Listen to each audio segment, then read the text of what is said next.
Assalamualaikum warahmatullahi wabarakatuh. Nama saya Samsul Arifin, kelas 1I Manajemen, NIM 22020252232, mata kuliah Bahasa Indonesia. Ingin mempresentasikan tentang kepemilikan institusional manajemen laba dan leverage terhadap kinerja perusahaan. Yang pertama di sini abstrak. Penelitian ini bertujuan untuk mengetahui pengaruh kepemilikan institusional, manajemen laba, dan leverage terhadap kinerja perusahaan dengan mengambil sampel pada perusahaan manufaktur yang terdaftar di Bursa Efek Indonesia periode 2012 sampai 2015. Sebanyak 19 perusahaan dengan mengambil sampel secara purposive sampling. Data ini diolah menggunakan program SPSS 20 berdasarkan uji T. Diketahui bahwa kepemilikan institusional dan manajemen laba tidak terpengaruh terhadap kinerja keuangan yang diproyeksikan dengan cash flow return on. Dalam pendahuluan di sini dalam teori keagenan agensi teori Jensen dan Mackling 1976, hubungan agensi muncul ketika satu orang atau lebih prinsipal mempekerjakan orang lain agen untuk memberikan suatu jasa dan kemudian mendelegasikan wewenang pengambilan keputusan kepada agen tersebut. Atmaja 2008 menyatakan hubungan keagenan atau agency relationship muncul ketika satu lebih individu majikan menggaji individu lain, agen atau karyawan, untuk bertindak atas nama mendelegasikan kekuasaan untuk membuat keputusan kepada agen atau karyawannya. Kinerja perusahaan menurut Brandon dan Dirtina dalam Zulmiati 2012 merupakan suatu yang dihasilkan oleh perusahaan dalam periode tertentu dengan mengacu pada standar yang ditetapkan. Untuk meningkatkan kinerja keuangan perusahaan, pemilik perusahaan dapat meningkatkan kepemilikan institusional karena semakin besar nilai kepemilikan institusional, maka semakin kuat kontrol terhadap perusahaan sehingga pemilik perusahaan bisa mengendalikan perilaku manajemen agar bertindak sesuai dengan tujuan perusahaan yang telah ditentukan. Hasil penelitian Darwis 2009 menyatakan bahwa kepemilikan institusional berpengaruh positif terhadap kinerja keuangan, sedangkan Hapsoro 2008 menyatakan bahwa kepemilikan institusional tidak berpengaruh terhadap kinerja keuangan. Manajemen laba merupakan suatu cara penyajian laba di mana bertujuan untuk memaksimalkan utilitas manajemen atau meningkatkan nilai pasar melalui kepemilikan kebijakan prosedur akuntansi oleh manajemen. Menurut Teresia 2005, manajemen laba merupakan salah satu faktor yang memengaruhi kinerja perusahaan.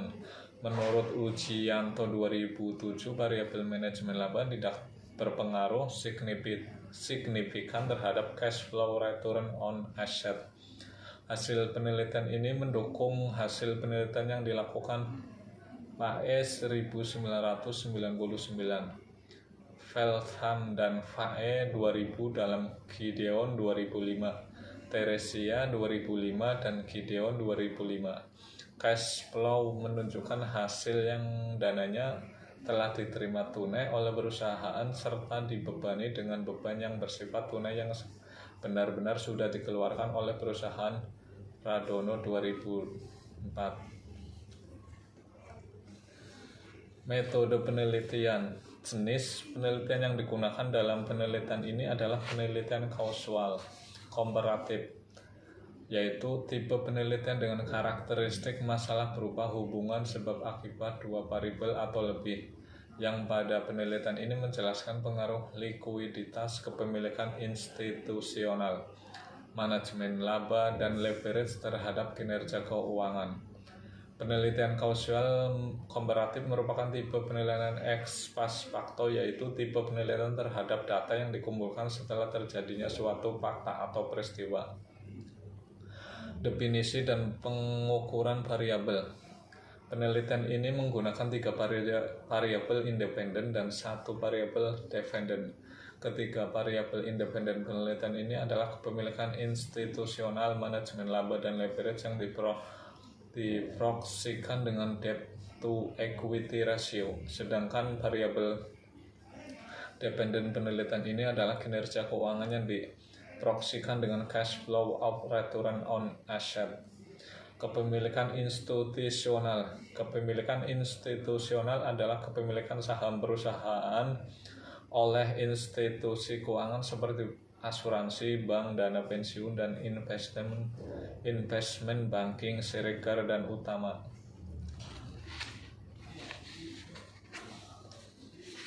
Leverage. Ketika memutuskan untuk mengembangkan potensinya, perusahaan akan membutuhkan modal yang cukup besar, dan modal tersebut dapat berasal dari utang maupun ekuitas.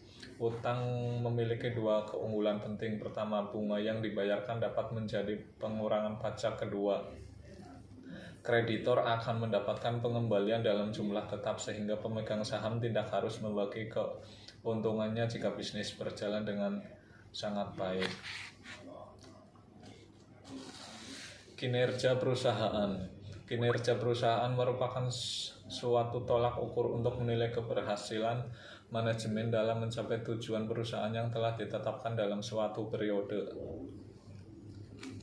Menurut Murdianto 2010, kinerja perusahaan tersebut merupakan hasil dari serangkaian proses bisnis dengan mengorbankan sebagai sumber daya, mengorbankan baik sumber daya manusia maupun keuangan perusahaan. Meningkatkan kinerja perusahaan ditandai dengan gencarnya kegiatan perusahaan dalam menghasilkan laba sebesar-besarnya. Beda ukuran perusahaan, berbeda pula laba yang dihasilkan. Menurut Munawir 2007, laporan keuangan merupakan alat yang sangat penting untuk memperoleh informasi sehubungan dengan posisi keuangan dan hasil-hasil yang telah dicapai perusahaan. Kinerja keuangan merefleksikan kinerja fundamental perusahaan. Kinerja keuangan diukur dengan data fundamental perusahaan, yaitu data yang berasal dari laporan keuangan kinerja perusahaan yang dilakukan untuk mengevaluasi kinerja masa lalu. Kinerja keuangan dalam penelitian ini dikutip dari penelitian yang dilakukan oleh Muhammad Arif Ujianto, diukur dengan menggunakan cash flow return asset. Hasil dan pembahasan pengumpulan data dari 138 perusahaan manufaktur yang terdaftar. 21 perusahaan tidak menggunakan mata uang rupiah, 12 perusahaan tidak lengkap laporan keuangannya, 24 perusahaan yang merugi, 57 perusahaan yang tidak memiliki aset minimum 2 triliun selama periode penelitian, dan 5 perusahaan yang delisting sehingga hanya diperoleh 19 perusahaan yang dapat dijadikan sebagai sampel penelitian. Kesimpulannya, dalam penelitian ini ditolak artikan tidak terdapat pengaruh kepemilikan institusional terhadap kinerja keuangan dengan nilai signifikan sebesar 0,44, lebih besar dari 0,05. Hasil tersebut sejalan dengan penelitian yang dilakukan oleh Hapsoro 2008. Namun hasil penelitian ini tidak sejalan dengan penelitian yang dilakukan oleh Maria Francisca Widiati 2013 dan Darwis 2009, yang menyatakan bahwa kepemilikan institusional berpengaruh positif terhadap kinerja keuangan. H2 dalam penelitian ini ditolak, artinya tidak dapat pengaruh manajemen laba terhadap kinerja keuangan dengan nilai signifikansi sebesar 0,872, lebih besar dari 0,05. Hasil tersebut sejalan dengan penelitian yang dilakukan oleh Muhammad Arif Ujianto dan Bambang Agus Pramuka 2007. H3 dalam penelitian ini diterima, artinya terdapat pengaruh debt to equity ratio terhadap kinerja keuangan dengan nilai signifikansi yang dihasilkan adalah sebesar 0,004, lebih kecil dari 0,05. Hasil tersebut sejalan dengan penelitian yang dilakukan oleh Sheila Ekowati Lujianto. H4 dalam penelitian ini diterima artinya terdapat pengaruh kepemilikan institusional, manajemen laba, dan debt to equity ratio terhadap kinerja keuangan secara bersama-sama. Dengan nilai signifikansi yang dihasilkan adalah sebesar 0,007, lebih kecil dari 0,005. Berdasarkan kesimpulan tersebut, maka model regresi yang diperoleh dalam penelitian ini terbukti dapat diterima dan layak digunakan untuk peramalan. Mungkin ini saja yang bisa saya presentasikan untuk kali ini. Selebihnya apabila ada kekurangan, saya mohon maaf. Terima kasih. Wassalamualaikum warahmatullahi wabarakatuh.